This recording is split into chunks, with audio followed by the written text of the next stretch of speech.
할렐루야. 하나님의 전을 찾은 여러분에게 하나님의 은혜와 평강이 함께 하시기를 주님의 이름으로 축복합니다. 예수님이 부활하셨습니다. 오늘은 예수님의 부활절입니다. 이제 예수님께서 부활하셨네 라고 하는 제목으로 몇 가지 교훈을 살피며 은혜를 나누겠습니다. 부활하신 예수님께서 가장 먼저 만나주신 여인이 있습니다. 그는 막달라 마리아이죠. 그에게는 전에 7 귀신이 들어갔다가 예수님이 고쳐주시는 그 은혜를 경험한 다음에 예수님과 또 그 제자들을 따르면서 아주 가까이서 주님과 동행했던 여인입니다. 그 여인이 어떻게 주님을 섬겼는지 주님은 그 마음, 그 여인의 중심을 보신 것 같습니다. 그래서 그 여인에게 가장 먼저 이 부활의 현장에 또 찾게 하시고 예수님이 가장 먼저 만나주신 분이 바로 이 막달라 마리아라고 할 수 있습니다. 그리고 그 다음에 만난 사람들이 이제 글로바라고 하는 사람과 함께 간 이제 이 두 제자에 대해서 예수님이 예루살렘에서 엠마오로 내려가는 그 현장에 그들을 찾아가셨습니다. 그렇게 이 사람들을 만나심으로 말미암아 예수님은 그들로 하여금 부활의 첫 증인이 되게 하신 것이죠. 그러나 그들이 가서 남은 11 제자에게 그리고 예수님과 함께 하던 사람들에게 가서 예수님의 부활 소식을 전했지만 그들이 증언하는 말을 듣고도 믿지 않았습니다. 그리고 나서 예수님이 실제로 자신들에게 나타나신 후에 이제 비로소 그때야 믿었던 것이죠. 그리고 11 제자 가운데 또 한 사람, 이 도마라고 하는 사람은 마침 예수님이 제자들이 있는 그곳에 찾아가셨을 때 그 자리에 없었어요. 그러니까 제자들이 하는 말을 듣고도 믿지 않았던 것입니다. 그렇게 의심하는 도마에게 또 다른 제자들과 함께 다시 도마가 있는 그 자리에 오셨을 때 예수님이 내 이 못장국에 손을 넣어보고 내 옆구리를 만져보라고 하시면서 보지 않고 믿는 자가 더 복되도다 이렇게 말씀하셨습니다. 어쨌든 여러분 이 제자들은 예수님을 3년이나 따라다녔는데 예수님이 죽으시고 부활하실 것을 전에 여러 번 말씀하셨어요. 예수님의 부활을 목격한 증인들이 가서 그들에게 부활하신 예수님을 만났다라고 말하는데도 그들은 듣고도 믿지 않았습니다. 여러분 이렇게 예수님을 만난 사람들의 이야기를 듣지 않는 것, 여러분 그것이 오늘 우리가 살고 있는 세상 사람들의 모습입니다. 우리도 전에는 그런 사람들이었어요. 예수님의 부활을 듣고도 믿지 않았던 것이죠. 예수님이 나에게 부활의 주님으로 만나지기 전까지는 우리는 부활의 증인으로 살 수 없는 것입니다. 예수님의 제자들도 그러했는데 우리도 크게 다르지 않다라고 하는 것이죠. 작년 부활절 때였던 것 같아요. 이제 전도대가 한 분을 전도해서 이제 교회에 오셨는데 그분이 예배를 끝나고 나서 나가시면서 이런 말씀을 하시는 거예요. 이상하네. 십자가는 알겠는데 이분들은 정말 예수가 부활했다고 믿나 봐. 이해가 안 되네. 이러고 가셨어요. 그런데 여러분 이분은 제가 생각하기에 참 솔직하고 진실하신 분이에요. 안 믿었는데 안 믿어지는데 믿는 척하는 것보다 차라리 안 믿어지는 걸 안 믿어진다고 말하는 게 더 정직한 것입니다. 그런데 감사한 것은 우리의 예배 가운데 정말 여러분의 모습 속에서 이분들은 정말 예수님의 부활을 믿는 사람들이구나 하는 사실을 믿지 않는 사람이 그것을 느꼈다라고 하는 것 자체가 너무 감사하고 귀한 일이었습니다. 여러분은 부활하신 주님을 만난 사람들입니다. 여러분은 정말 행복한 부활의 증인임을 믿습니다. 여러분 이렇게 우리는 예수님의 죽으심과 부활을 만났고 또 그것을 증언하기 위해서 이 세상에 주님께서 구별하신 부활의 증인들임을 믿습니다. 오늘 이제 말씀을 살펴보며 이제 은혜를 나누겠습니다. 첫 번째로 부활 신앙은 무엇입니까? 그것은 사망 권세를 이기는 신앙입니다. 1절과 2절에 보시면 예수 그리스도의 부활을 통해서 아담의 범죄로 말미암아 인류를 속박하던 그 사단의 모든 권세가 깨뜨려졌습니다.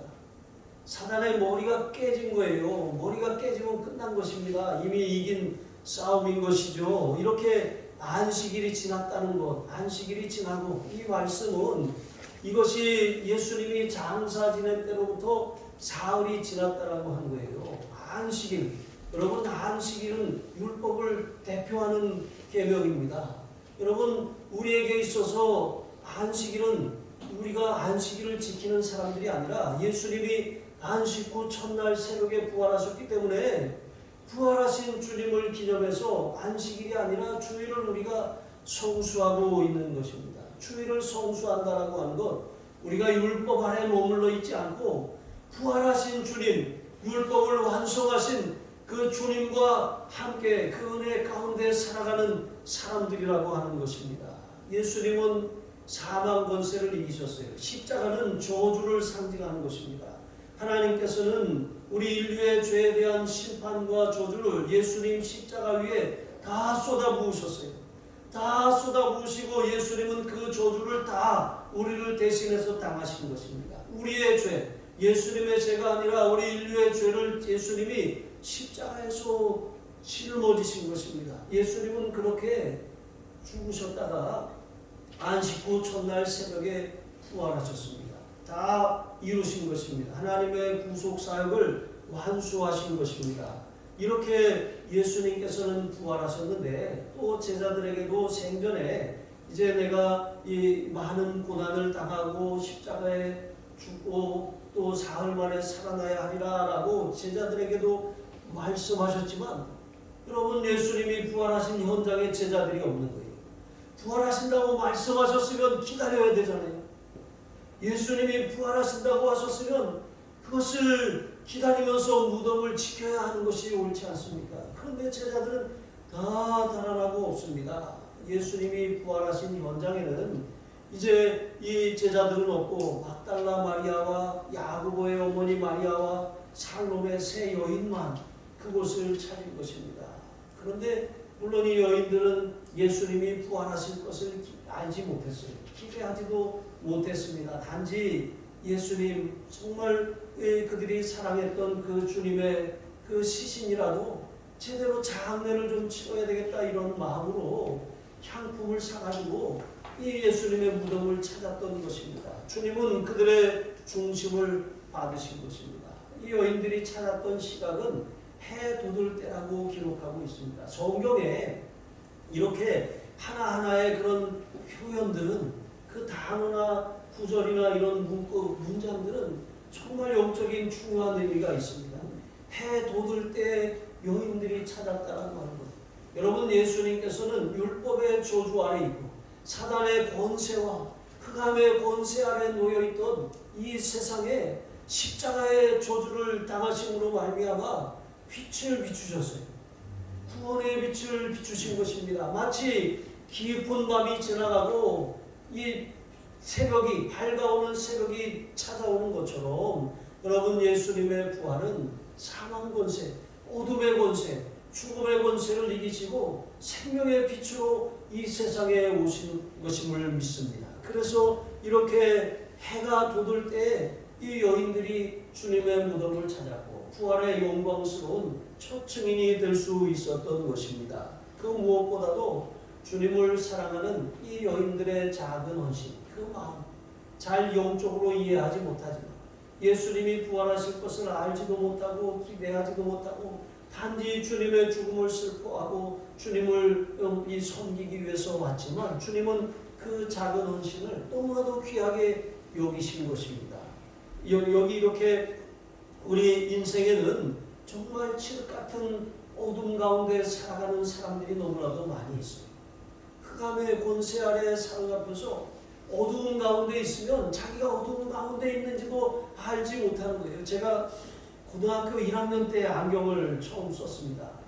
그런데 그 전에 이미 눈이 나빠졌었던 건데 제가 다른 사람들도 다 이렇게 잘 안 보이는 줄 알았어요. 원래 세상이 이렇게 희미하구나 이런 생각을 하고 살았던 것입니다. 그래서 잘 안 보이니까 인사를 쓰면서 이렇게 봤어요. 그런데 제가 한번 안경을 쓰게 된 계기가 있었어요. 친구들하고 이렇게 이 쉬는 날 어디 놀러 가고 있는데 앞에서 그 여러 무리의 이 남자들이 걸어오는 거예요. 그래서 잘 안 보이니까 누군가 하고 이렇게 했는데 알고 봤더니 고등학교 선배님들이었던 거예요. 그러니까 이 후배 녀석이 선배들을 보면 꼭 인사를 해야지 아주 째려본다 이렇게 오해를 한 거예요. 그래서 막 때리려고 그러는 거예요. 그래서 선배님 몰라겠다고. 그게 아니라 제가 안 보여서 그랬다고. 그래서 제가 집에 가서 어머니한테 그 얘기를 했더니 어머니가 이 녀석아 눈이 안 좋으면 말을 해야지. 그래서 저는 항상 키가 조그매서 맨 앞에 앉으니까 칠판이 항상 잘 보였잖아요. 근데 고등학교 가면서 이제 앞에 자리를 뺏기니까 저보다 더 작은 친구들이 있더라고요. 그러니까 이제 뒤로 물러가니까 칠판이 안 보이는 거예요. 그랬던 것을 이제 잘 몰라서 그제서야 이제 안경을 쓰게 된 것이죠. 안경을 딱 쓰고 나니까 이렇게 좋은 세상이 있었네. 세상이 이렇게 달라 보이는 것입니다. 그때부터 이제 안경을 쓰게 되었습니다. 여러분, 우리가 흑암의 권세 아래 있을 때에는 우리가 어둠 가운데 있는지는 알지 못해요. 그런데 빛을 한번 맛보고 나면 지난날의 우리의 삶이 어두움이구나, 이것이 죄악이구나, 더러움이구나, 그것을 알지 못하던 우리의 모습이 보여지기 시작하는 거예요. 그래서 더 회개하게 되고 더 정결하게 되고 더 거룩한 삶을 추구하게 되는 것입니다. 부활하신 주님을 만난 사람들, 빛으로 나온 사람들이 어둠의 권세가 끊어지고 이제는 빛의 자녀로 살게 된 사람들임을 믿습니다. 그래서 3절과 4절 말씀에 보시면 여인들은 이제 무덤을 향해 가면서도 예수님의 부활을 알지도 못하고 또 그것을 듣지도 못했기 때문에 걱정을 하는 거예요. 누가 저 거대한 돌문을 우리를 위해서 굴려줄까? 이것을 누군가 굴려줘야 하는데, 이런 마음으로 걱정하면서 가고 있습니다. 그런데 무덤 입구에 가보니까 돌문이 이미 열려 있는 것이죠. 그 거대한 돌이 굴려져 있는 것입니다. 그 돌문이 열렸다는 것, 그것은 부활의 분명한 증거인데 그것을 알지 못한 것입니다. 여러분, 다른 복음서에 보면 이 돌로 무덤을 막아놓고 그것을 유대 종교 지도자들이 인봉을 했어요. 누가 제자들이 예수님을 훔쳐가고 부활했다고 그렇게 하지 못하게 하려고 무덤을 인봉하고 거기 병사들을 지키게 했습니다. 그러니까 그런 상황에서 그 거대한 돌이 굴려져 있었다라고 하는 것 자체가 여러분, 예수님이 부활하셨다라고 하는 분명한 증거라고 할 수가 있는 것입니다. 마태복음 28장 22절에 보시면 큰 지진이 나며 주의 천사가 하늘로서 내려와 돌을 굴려내고 그 위에 앉았는데, 그러니까 이것은 사람이 굴려낸 것이 아니라 주의 천사들이 내려와서 그 돌문을 열어 젖히는 것입니다. 여러분, 아무리 인봉을 하고 병사들을 지킨다고 할지라도 하나님이 하시려고 하는 일을 사람이 막을 수가 없는 것입니다.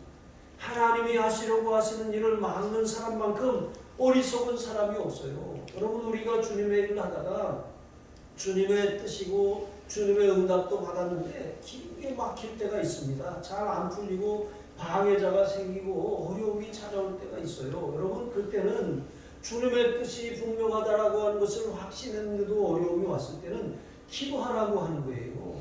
반드시 하나님의 뜻이 이루어지지 못하도록 돌문을 임봉하고 병사들을 지키는 것처럼 사단의 방해와 역사가 있다라고 하는 것입니다. 반드시 하나님의 이런 영적인 싸움에 이겨야 이룰 수 있기 때문에 반드시 기도해야 되는 것입니다. 그것이 하나님 앞에 정말 우리가 해야 될 일이에요. 우리가 기도하면 돌문은 하나님이 굴리셔요. 그런데 우리가 그것을 어떻게 굴릴까? 이렇게 해볼까? 저렇게 해볼까? 사람을 더 써볼까? 돈을 더 어떻게 모아볼까? 여러분, 이것은 사람의 생각입니다. 하나님이 시작하신 일은 하나님이 이루시는 것입니다. 우리 예수 믿는 사람들의 삶의 방식은 기도예요. 기도. 하나님이 이루시도록 하나님 앞에 엎드려야 되는 것이지, 우리가 궁리하고 노력하고 연구해서 될 수 있다면 하나님은 그것을 우리에게 맡기시지 않아요. 우리가 할 수 없는 일이기 때문에 하나님만이 하실 수 있는 위대한 일이기 때문에 우리에게 그 일을 감당하게 하시고 맡겨주시는 것입니다. 그러므로 우리는 순종할 뿐이고 기도할 뿐인 것입니다. 이렇게 하나님께서 하나님이 하시려고 하시는 일을 하나님의 방법으로 이루시는데, 여러분 초대교회의 역사가 어떠했습니까? 이 로마 제국 하에 있었기 때문에 로마 제국은 이 기독교가 번성하는 것을 원치 않았습니다. 그래서 엄청나게 박해하고 몰살하려고 했던 것입니다. 그런데 결국 기독교가 말살되고 없어진 것이 아니라 로마 제국이, 그 거대한 제국이 기독교를 공인하며 하나님 앞에 무릎을 꿇지 않았습니까? 여러분, 하나님이 하시는 일을 막으려고 하는 사람만큼 어리석은 사람이 없어요. 사람이 아무리 무슨 장사라고 할지라도 이 버스가 굴러내려오는 것을 언덕에서 혼자서 그걸 막을 수가 있습니까? 버스도 우리가 막을 수 없을 정도로 그렇게 연약합니다. 하나님이 하시려고 하시는 일을 막을 재간이 없는 것입니다. 그러므로 우리는 하나님이 하시는 일, 그것이 막힐 때 하나님 앞에 엎드려 기도하면 하나님이 역사하시고 하나님이 일하셔서 마침내 승리의 날을 경험하게 될 줄로 믿습니다. 5절과 6절에 보시면 이제 여인들은 돌문이 굴려져 있는 것도 놀라운데 너무나도 이 놀래서 이 무덤 안으로 들어갔더니 예수님의 시신은 없고 한 청년이 거기에 이 오른편에 앉아 있는 거예요. 누가복음을 여기 마태복음을 보면 이 청년은 천사입니다. 그리고 또 누가복음을 보면 이 이 세 여인이 천사를 보고서 바싹 엎드렸습니다. 두려움에 떠는 것입니다. 아주 영적인 존재를 보았잖아요. 근데 여러분, 천사도 하나님의 부르시는 영일 뿐이에요. 하나님의 계획과 목적과 하나님의 뜻을 이루기 위해서 하나님의 부르심을 받은 그런 존재들인 것입니다. 숭배의 대상이 아니고 심부름꾼일 뿐인 것이죠. 자, 이렇게 천사들은 여인들을 안심시키며 두려워하지 말라고 말했습니다. 마태복음에 의하면 여기 돌문을 지키던 병사들은 엎드러져 가지고 두려워서 막 떨고 있는 것입니다. 공포에 사로잡혀서 아무것도 무슨 일이 일어나는지도 모르고 그냥 두려움에 사로잡혀 있었던 것입니다. 하물며 이 여인들도 이 영적인 존재를 만났는데 얼마나 두려워하겠습니까? 그러나 이 천사가 여인들에게 뭐라고 말합니까? 십자가에 못 박힌 나사렛 예수를 너희가 찾는데 그가 여기 계시지 않고 살아나셨느니라 라고 그렇게 전하였습니다.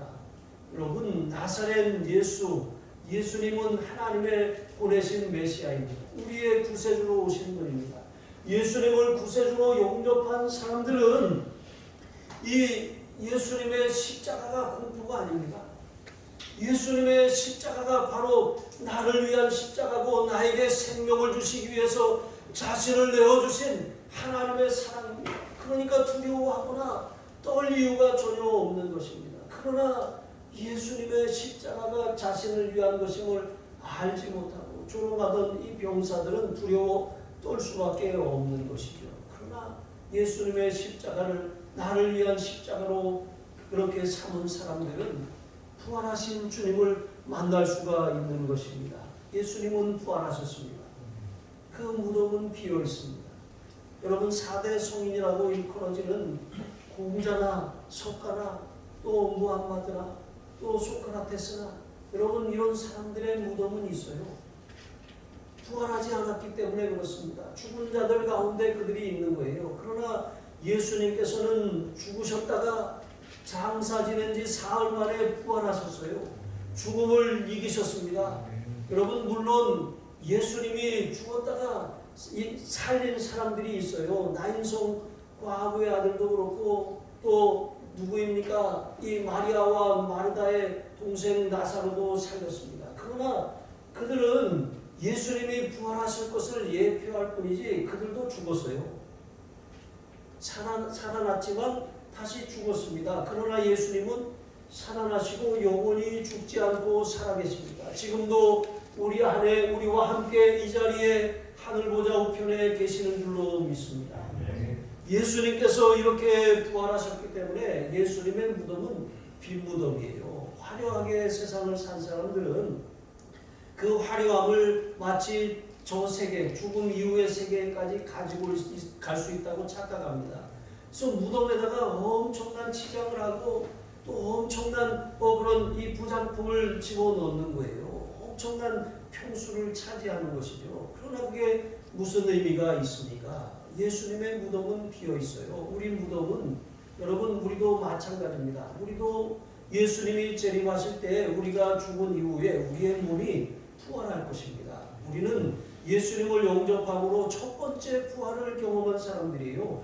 영의 부활을 경험한 사람들입니다. 이 첫째 부활을 경험한 사람들은 또한 둘째 부활을 통해서 우리가 영화에 들어가게 될 것입니다. 그러나 첫째 부활을 경험하지 못한 사람들은 그 몸이 부활하지만 그는 영원한 지옥 형벌을 면치 못하게 되는 것입니다. 그래서 우리가 사망 권세를 이기시고 살아나신 그 주님, 부활의 주님을 다시 만나게 될 것을 소망하며 우리가 부활의 신앙으로 살아가는 사람들임을 믿습니다. 죽음조차도 우리에게는 두려운 일이 아니에요. 우리에게는 영생, 예수님의 부활 생명이 있음을 기억하시기를 바랍니다. 두 번째, 부활 신앙은 모든 불신앙을 극복하게 하는 것입니다. 7절로 8절에 보시면 천사는 여인들에게 가서 이제 제자들과 베드로에게 예수님의 부활을 전하라고 명하셨습니다. 여기 보니까 그냥 제자들에게 전하라고 하지 않고 제자들과 베드로에게 전하라고 하셨어요. 제자들 가운데 가장 수제자라고 그렇게 불리우던 베드로가 예수님을 3번씩이나 모른다고 부인했습니다. 심지어 저주하기까지 했습니다. 예수님이 십자가 지신 현장에는 찾아오지도 못했어요. 요한과 예수님의 어머니 마리아가 있었을 뿐인 것이죠. 여러분, 그런데도 예수님께서는 베드로를 놓지 않으셨어요. 우리가 실수하고 넘어질 수 있습니다. 우리가 생각하기에 정말 나는 형편없는 사람인가 보다. 나는 하나님이 받지 않을 만큼 부족한 사람인가 보다. 이런 마음에 정죄감과 아주 낮은 자존감으로 무너질 때가 있습니다. 그러나 여러분, 주님께서는 우리의 실패조차도 아셔요. 너 어떻게 나한테 그럴 수 있니? 이렇게 말씀하시는 분이 아니에요. 우리가 넘어질 것도 아시고 다시 일으켜 세우시고 보듬어 주시는 분이 바로 주님이십니다. 그래서 천사를 통해서 베드로에게도 꼭 가서 예수님이 부활하셨다는 소식을 전하게 하신 것입니다. 죽었다고 끝이 아니다. 실망하지 말아라. 죽었다가 약속대로 다시 살아났다. 베드로에게 너의 신앙도 지금 죽은 것 같지만 다 끝난 것 같지만 끝난 것이 아니다. 하나님의 성령이 나의 이 육신을 부활하게 한 것처럼 하나님의 성령이 너의 이 죽은 신앙도 다시 일으켜 세울 수 있다. 이렇게 말씀하시고 위로하시는 것입니다. 예수님께서 너희보다 먼저 갈릴리로 가시나니 전에 너희에게 말씀하신 대로 너희가 거기서 배우리라. 이렇게 천사가 이 여인들에게 가서 말하라고 전하는 것입니다. 그런데 이 천사의 말을 들은 여인들은 너무나도 놀라운 일을 경험했잖아요. 그러니까 두려워서 아무에게도 아무 말도 할 수 없었던 것입니다.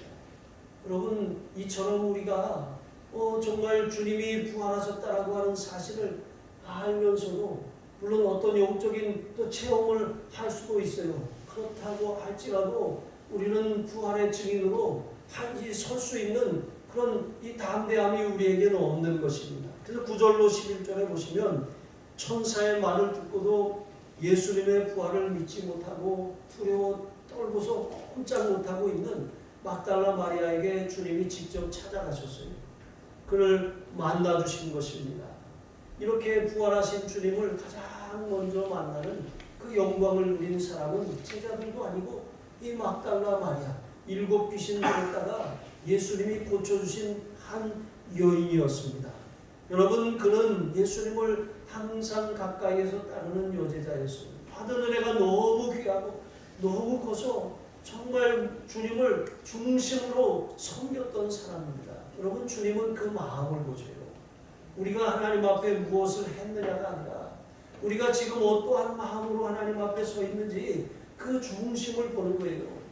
중심을 살피시는 하나님을 의식하고 살아야 되는데 중심을 살피시는 하나님을 의식하지 않고 사람에게 보이려고 사람을 의식하고 다른 사람들이 나를 어떻게 생각할까 이것만 생각하고 사는 사람들은 자꾸 그런 행위를 통해서 자기가 하나님 앞에 인정받으려고 하는 것입니다. 그러나 여러분, 하나님은 중심을 보십니다. 언제나 우리의 마음가짐을 하나님 앞에 바로 하시고 그 마음을 들으시기를 바랍니다. 하나님은 그 마음을 받으셔서 이 여인에게 부활하신 그 주님의 영광을 가장 먼저 만나는 그런 기쁨을 허락해 주신 것입니다. 그래서 마리아는 부활하신 주님을 만나고 나니까 비로소 슬픔에 빠져서 울고 있는 그 제자들, 두려움에 사로잡혀 있는 그 제자들에게 찾아가서 예수님의 부활을 전하는 증인이 될 수 있었습니다. 그런데 참으로 안타까운 것은 제자들도 마찬가지예요.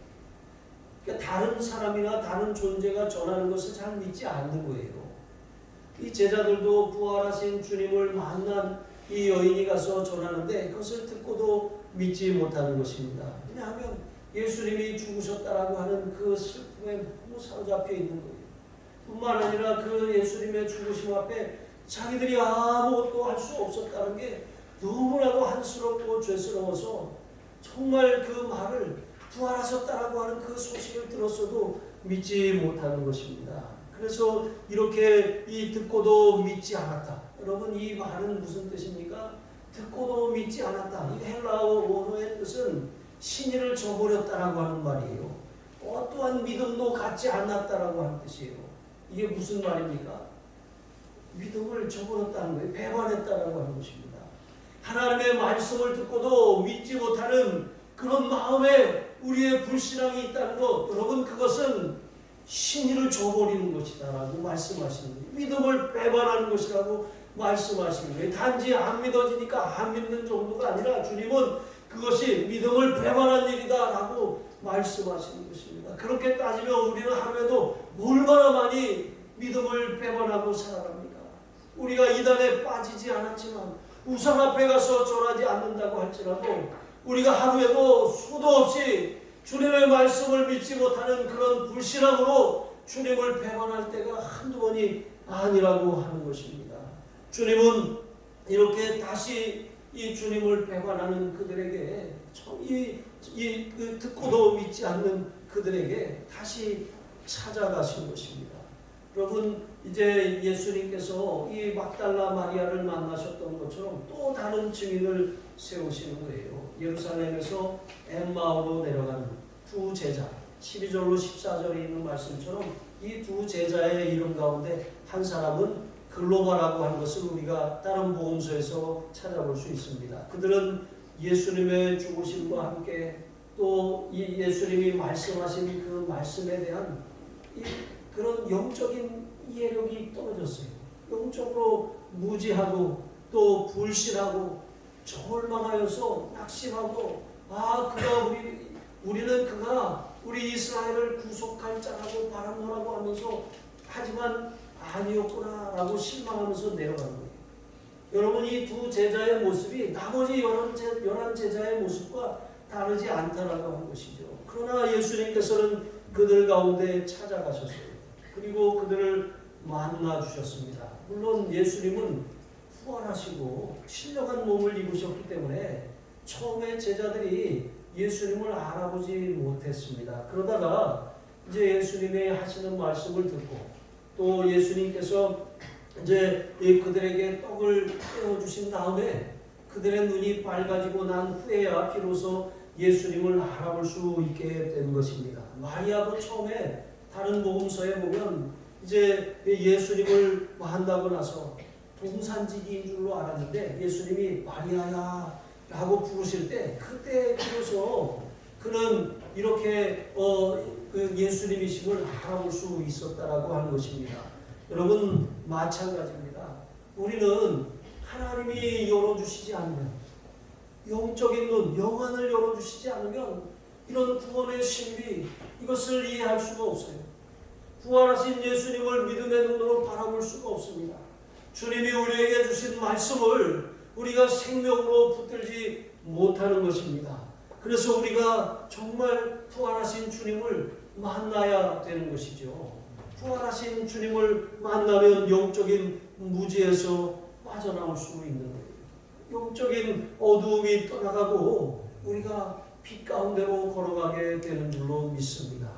예수님께서는 부활하셨을 뿐만 아니라 지금도 살아계십니다. 영원토록 우리 안에 우리와 함께 계시는 줄로 믿습니다.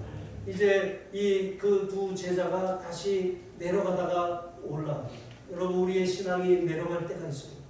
하지만 내려가다가도 주님이 하시는 말씀을 들으면 다시 정신을 차리고 올라가야 돼요. 예루살렘으로 올라가듯이 믿음의 자리, 기도의 자리로 다시 올라가야 돼요. 은혜 받는 자리로 다시 나아가야 되는 것입니다. 그것이 회복되고 살 길인 것입니다. 그렇게 올라갑니다. 올라가서 남은 제자들에게 전합니다. 그런데 그들도 어떻게 합니까? 그들도 예수님의 말씀을 들었지만 듣고도 믿지 않는 거예요. 막달라 마리아가 전에도 듣고도 믿지 않았는데, 엠마오로 내려가던 두 제자가 또 다시 가서 전했는데 듣고도 또 믿지 않는 것입니다. 영적 시야가 닫혀 있는 거예요. 여러분, 이 과학자들 우주로 이렇게 우주선을 쏘아 올리는 그런 사람들입니다. 그들은 과학이면 모든 것을 다 해결할 수 있다고 생각하는 사람들입니다. 그런데 과학의 난제들에 대해서 해결하지 못하는 그런 문제, 설명하고 이해할 수 없는 그 문제들에 대해서 그들은 가설을 세워요. 가설을 세워놓고 그 위에 엄청난 건축물을 지어 올리는 것입니다. 그 가설이라고 하는 기초 위에 세운 그 건축물들을 보면서 이것이 그것이다 라고 이렇게 말하는 거예요. 여러분, 그러나 그 기초가 무너지면 다 무너지는 것이죠. 모래 위에 지은 집과도 같은 것입니다. 이렇게 과학자들은 가설 위에 세운 그런 이 이론도 믿으면서 자신들의 눈으로 보지 않고 경험하지 않으면, 이성으로 이해할 수 없으면 구원의 신비, 성경의 역사, 예수님의 부활을 절대로 믿지 않는 거예요. 이것을 과학적으로 증명해봐라 라고 말하면서도 믿지 않는 거예요. 여러분, 오늘 우리의 세대가 그와 같습니다. 부활하신 주님을 믿지 못하는 거예요. 내 눈으로 보지 않으면, 내가 그것을 경험하지 않으면 절대로 믿을 수 없다고 말하는 것입니다. 여러분, 그 이유가 무엇입니까? 고린도후서 4장 4절에 보시면 이 세상신이 믿지 않는 사람들의 마음을 혼미케 하기 때문이라고 말씀하고 있습니다. 왜요? 영적인 시야를 가리고 육신의 눈만 뜨게 하는 것이죠. 육신의 눈으로만 보면, 인간적인 이성과 지혜와 지식으로만 보면 성경은 이해할 수 없는 책일 뿐인 것입니다. 그러나 우리가 믿음의 눈을 뜨고 보면 그 말씀은 살아있습니다. 하나님의 말씀은 살아있고 운동력이 있어 좌우의 날선 어떤 검보다도 예리하여 혼과 영과 및 관절과 골수를 찔러 쪼개기까지 한다 그랬습니다. 말씀을 믿는 사람들, 말씀을 받아들이는 사람들은 말씀이 속에서 역사해서 믿음을 일으키고, 말씀이 속에서 역사해서 혼과 영과 및 관절과 골수라고 했습니다. 우리의 마음을 치료하고 질병이 떠나가고 모든 회복이 온전하게 우리의 삶에 말씀을 통해서 이루어지는 거예요. 말씀을 듣다가 암병도 떠나가고, 말씀을 듣다가 귀신도 떠나가고, 말씀을 듣다가 우울증도 해결되고, 말씀을 듣다가 문제도 해결되는 것입니다. 여러분, 이와 같이 하나님의 말씀이 살아있음을 믿는 사람들이 바로 부활신앙을 가진 사람들인 것입니다. 눈으로 보여줘라, 보면 믿겠다 하는 그런 보이는 것을 따라가는 신앙이 아니라, 아무것도 보이지 않아도 아무 환상도 보는 것이 없어도 하나님의 말씀이 그렇다면 그런 줄로 알고 믿는 것. 여러분, 무엇을 우리가 꿈으로 환상으로 보는 것도 좋습니다. 그러나 여러분, 안 보는 것이 더 좋아요. 왜냐하면 말씀을 믿는 믿음이 제일 귀합니다. 무엇을 환상을 보는 신앙은 아직 어린아이의 신앙이라고 하는 거예요. 우리가 말씀 위에 서야지 무엇을 보았다는 것에 마음을 빼앗기고 엄청나게 대단한 것을 본 것처럼 다른 사람에게 자랑할 것이 아니라고 하는 것입니다. 하나님의 말씀을 성령의 음성으로 들을 줄 아는 사람, 그 사람이 진짜 믿음의 사람이고 부활하신 주님을 만난 사람이에요. 초자연적인 존재, 천사를 만나고도 부활하신 주님을 믿지 못했었잖아요. 아무 소용이 없습니다. 다른 사람이 전하는 말을 듣고도 그것을 나에게 하시는 말씀으로 듣지 못하면 부활하신 주님을 만난 것이 아니에요. 여러분, 우리가 직접 부활하신 주님을 만나야 하는 것입니다. 그래서 예수님께서는 다시 그들에게 식사하는 자리에 찾아가셔서 그들의 믿음 없음과 마음에 완악한 것을 꾸짖으셨습니다. 여러분, 마음이 완악하다라고 하는 것은 마치 길가와 같이 마음이 단단하게 돌덩이처럼 그렇게 굳어져 버렸다는 거예요.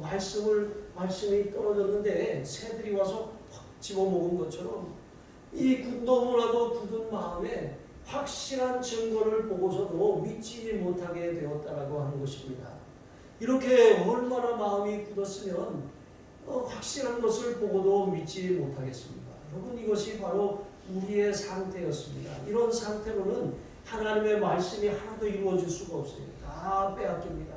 새들에게, 마귀에게 빼앗기고 또 이렇게 시련 앞에서 그 말씀이 믿는 믿음이 사그라들어 버리고 또 세상의 염려와 그런 이 문제 앞에서 그렇게 기운이 막혀버리고 마는 것입니다. 그러나 부활하신 주님을 만난 사람들은 하나님의 말씀을 들으면 하나님의 음성을 듣습니다. 그 하나님의 음성을 붙들고 순종함으로 30배, 60배, 100배로 결실하게 되는 것입니다.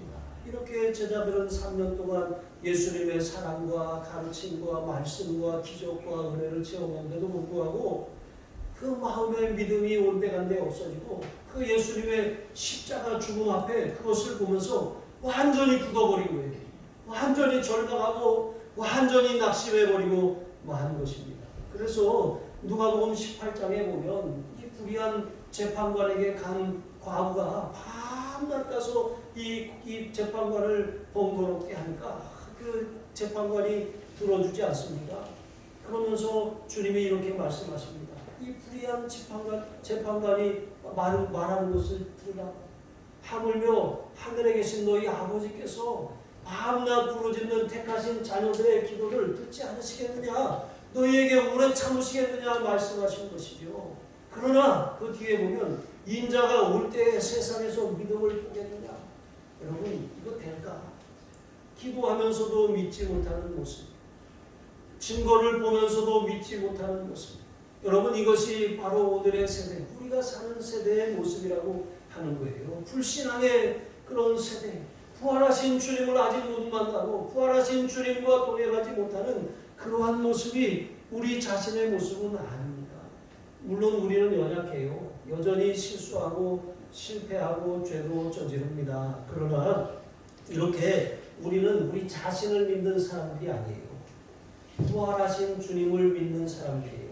나의 연약함, 나의 죄, 나의 모든 실패, 나의 모든 실수를 십자가에서 짊어지시고 못 박히신 주님, 그 주님이 나와 함께 죽으셨음을 믿고 그 주님이 다시 부활하셨음을 믿음으로 나는 내 능력으로 나 자신을 믿고 내 힘으로 살지 않고 부활하신 주님을 믿는 믿음으로 그 주님을 의지하고 사는 사람들인 것입니다. 그러므로 우리는 언제나 우리 자아, 내 자신과 싸워서 이기려고 하지 말고 작심삼일입니다. 내가 이렇게 해야지 결심하지 말고 지난주에도 말씀을 드렸던 것처럼 나는 예수님 십자가에 죽었습니다. 나는 예수님과 함께 십자가에 못 박혔습니다. 그리고 예수님과 함께 다시 살았습니다. 우리가 죄에 대하여는 죽은 자, 또 하나님께 대하여는 산 자로 여길지어다 라고 말씀한 이 바울의 고백처럼 여러분, 여길지어다 라고 하는 것은 그런 줄로 알고 살라는 거예요. 그렇게 간주하라고 하는 것입니다. 내 자아가 올라와서 또 실패하고 정죄할 때 우리가 그래, 나는 실패할 수밖에 없어.